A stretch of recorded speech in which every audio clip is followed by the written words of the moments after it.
Renault Master, novšie auto, 21. ročník, z ničoho nič, problém, vybíja baterku. Proste auto išlo, zastavilo sa, začalo sa to vybíjať. Vidíme počas toho, ak auto je zavreté, uspaté, máme takýto pokles okolo 800 mAh, 600, 400 a takto skáče non-stop. Aký postup vždy ja zvolím pri merení spotreby prúdu v aute, keď auto nevie zaspať. Dôležité mať kvalitný tester, nie nejaká vec za 20 centov, a dôležité mať tu milivolty, nie volty, ale práve milivolty.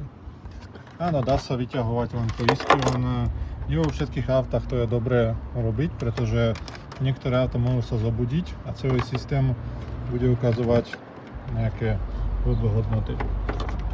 A každú poistku preverujeme takýmto spôsobom, že dáme na jeden koniec a na druhý koniec naše piny a uvidíme.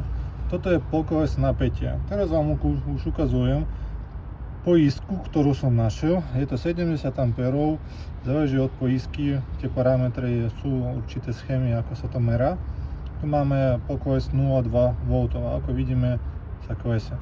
Zistujeme, za čo zodpovedá táto poistka. Je to poistka, ktorá zodpovedá za vnútornú časť poistiek v aute. A presne je to ich viacero, ale ukážem už, čo som nameral.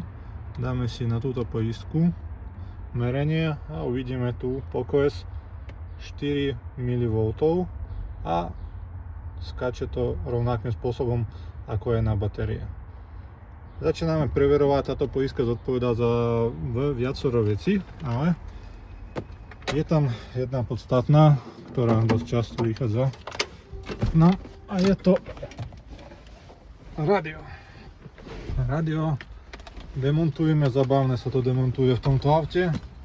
Dáme si miliampery, preveríme, či je to konkrétne naše radio a uvidíme, že robí to nám naše radio. Takže takto to skače.